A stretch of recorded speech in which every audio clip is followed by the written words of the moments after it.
Assalamualaikum warahmatullahi wabarakatuh. Sampurasun tepang deui sareng ibu dina pembelajaran Basa Sunda kelas 12 ngeunaan carita wayang. Anu baris dipeda dina waktos ayeuna nyaeta ngeunaan carita wayang.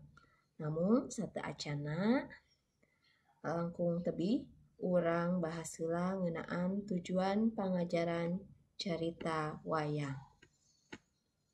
Tujuan pangajaran carita wayang nyaeta ngaregepkeun carita wayang pikeun maham eusi, nyebutkeun eusi carita wayang, struktur carita tina hiji carita wayang, nyebutkeun unsur-unsur basa nu aya dina carita wayang, maca carita wayang kalawan bener tur meunah, nulis carita wayang dumasar struktur jeung kaedah basa anu bener, ngabandingkeun carita wayang jeung carita anu sejenna, contohna carita dongeng.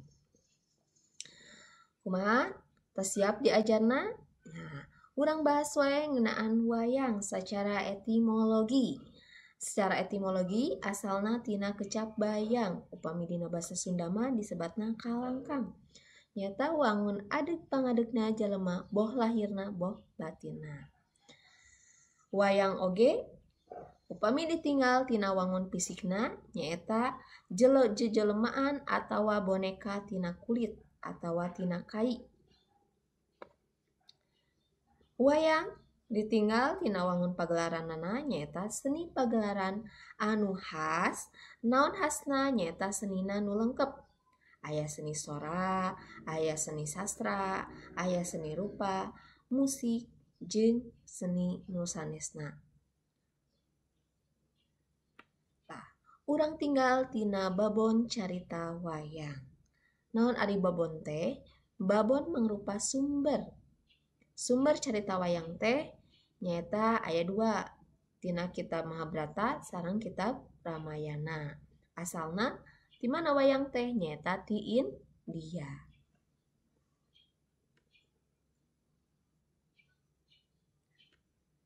Janten Mahabharata dikarang ku Wiyasa, Ramayana dikarang ku Walmiki. Patali sareng kasus kabudayaan Sunda, carita wayang ukur fragmen tina Mahabharata atawa Ramayana.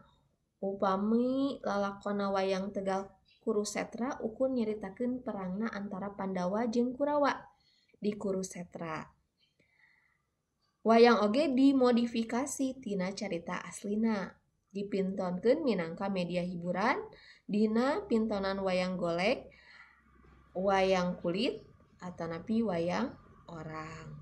Upami wayang golek, nah aslina kan di Sunda, upami wayang kulit atanapi wayang orang mah biasana di daerah Jawa.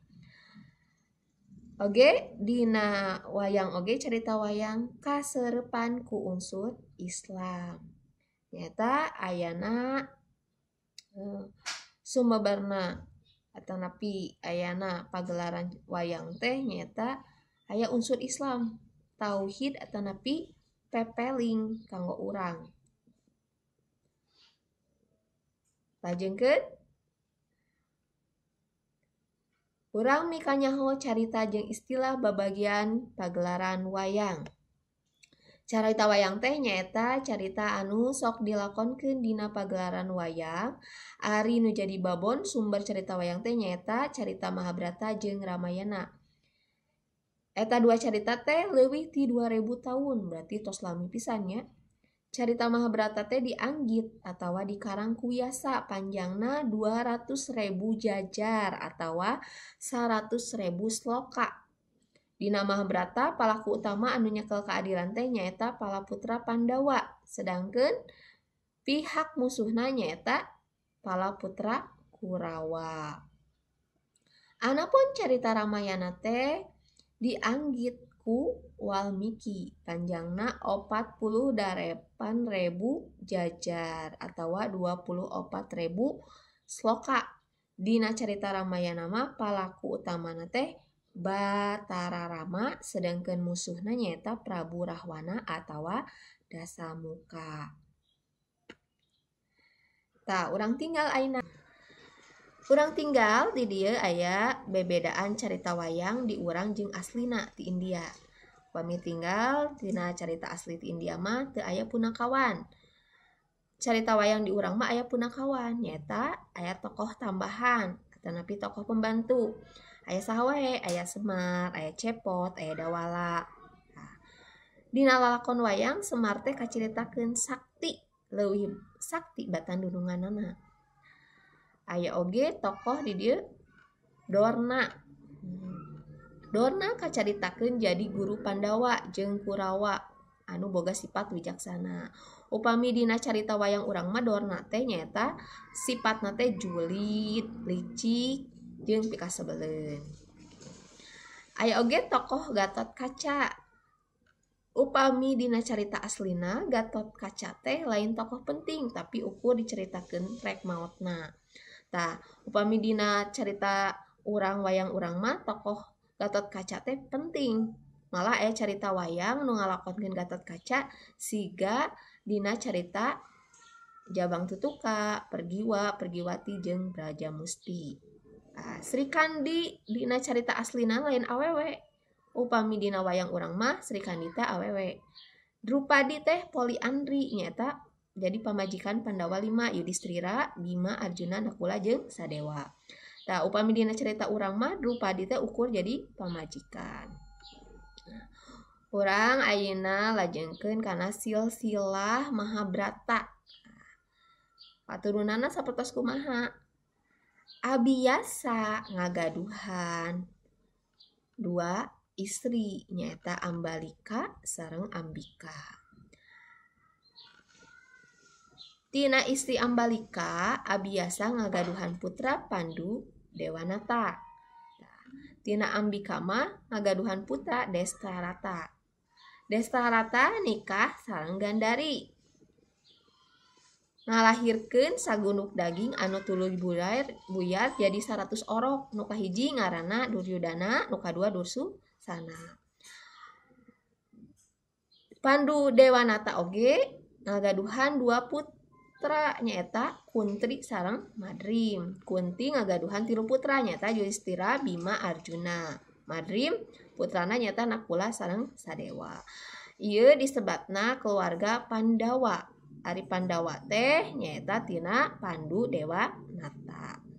Aya oge keluarga Kurawa. Dina keluarga Kurawa ieu aya peperangan antara Pandawa sareng Kurawa. Peperangan ngarebutkeun tahta kerajaan Astina. Nyata peperanganan disebut perang Bratayuda. Di mana di Tegal Kurusetra. Lajengkeun urang tinggal dina silsilah Ramayana.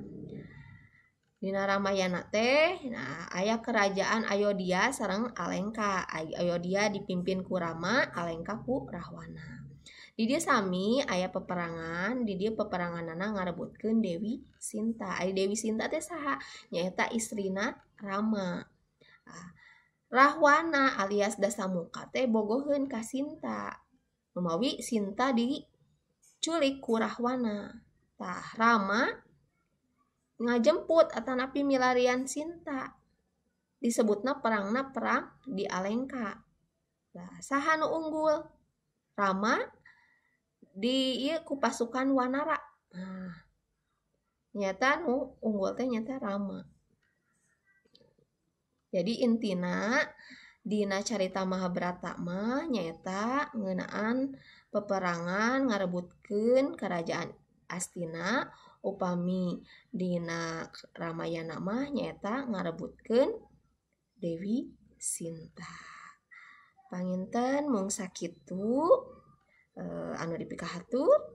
Wassalamualaikum warahmatullahi wabarakatuh. Mugia naon anu didugikeun sing manfaatur barokah. Hatur nuhun.